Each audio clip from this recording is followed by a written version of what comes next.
Memberikan pemahaman sekaligus meningkatkan kemampuan pengurus agar nanti dapat mengelola Koperasi Merah Putih atau KMP dengan baik. Pemerintah Kota Malang memberikan pelatihan bagi pengurus dan pengawas Koperasi Merah Putih se-Kota Malang. Wali Kota Malang yang membuka kegiatan tersebut berharap dengan adanya pelatihan yang dilakukan nantinya Koperasi Merah Putih dapat dikelola untuk mesejahterakan anggota. Pemerintah Kota Malang memberikan pelatihan kepada para pengurus dan pengawas Koperasi Kelurahan Merah Putih. Pelatihan ini berlangsung selama 3 hari di Malang Creative Center atau MCC. Pelatihan tersebut sebagai upaya peningkatan kapasitas pengelolaan koperasi di tingkat kelurahan. Pelatihan mencakup berbagai aspek operasional koperasi, mulai dari pengelolaan lini usaha, pengajuan pendanaan, hingga proses memperoleh rantai pasok komoditas yang akan diperdagangkan. Hal ini dilakukan untuk memastikan koperasi dapat berjalan sesuai prosedur dan mampu mengukur kapasitas keuangan sebelum mengajukan pinjaman. Wali Kota Malang Dr. Insinyur Wahyu Hidayat MM mengapresiasi pelatihan tersebut. Ia menambahkan bahwa selain penguatan sumber daya manusia, kesiapan sarana dan prasarana juga menjadi perhatian, termasuk di dalamnya kesiapan kantor, sistem pengelolaan, serta anggaran yang dibutuhkan untuk mendukung operasional koperasi.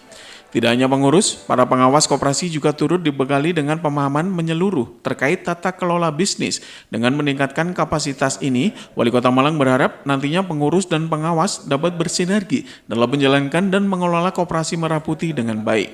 Ini memang ditunggu-tunggu oleh pengurus Koperasi Kelurahan Merah Putih yang selama ini kan memang belum tahu apa yang dilakukan.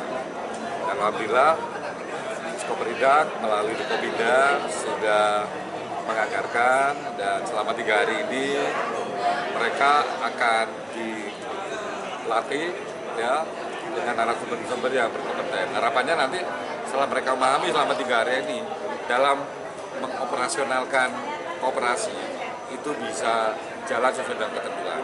Karena hari ini dengan sampai dengan Rabu ada dari banknya ya yang wakili Bara itu dari bank ya, dari Bara itu ya, ya kemudian dari Dukopinda terkait dengan bagaimana koperasi ini kan berbeda dengan bagaimana kita melakukan suatu kegiatan usaha, kemudian pelaksanaan bidang usahanya, termasuk kerjasama yang bisa dilakukan karena Iswana Migas ada, Pertamina ada, kemudian juga nanti sampai oleh Pak Skoperida juga terkait juga dengan pemanfaatan air minum, banyaklah tapi kadang-kala tiap bulan akan beda-beda, tidak hanya cepat pinjam, tapi juga ada terkait dengan jualan sembako dan lain-lain. Nah, ini nanti akan mereka dapatkan terkait dengan apa yang dilakukan, kesiapannya di dalam 3 hari. Kami berharap setelah 3 hari selesai, semua terkait dengan operasional Koperasi Merah Putih dapat berjalan.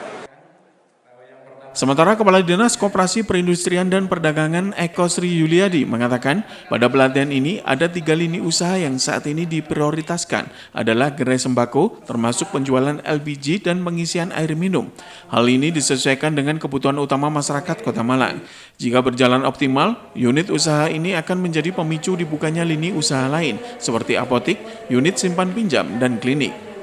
Dalam pelatihan ini, pemerintah Kota Malang juga melibatkan Otoritas Jasa Keuangan, Bank Indonesia, serta Himpunan Bank Milik Negara untuk memberikan edukasi mengenai permodalan dan literasi keuangan. Hingga saat ini, dari 57 koperasi merah putih yang ada di 57 kelurahan di Kota Malang, 50% diantaranya sudah beroperasi. Diharapkan dengan pelatihan ini, semua koperasi merah putih dapat beroperasi. Materinya adalah satu, memberikan dasar-dasar koperasi, kemudian menyusun proposal pengajuan. Untuk yang ketiganya ada bisnis plan, dan yang selanjutnya adalah kita undang dari Pertamina, kemudian dari Bulog, kemudian dari pengisian air minum itu sebagai pemateri juga.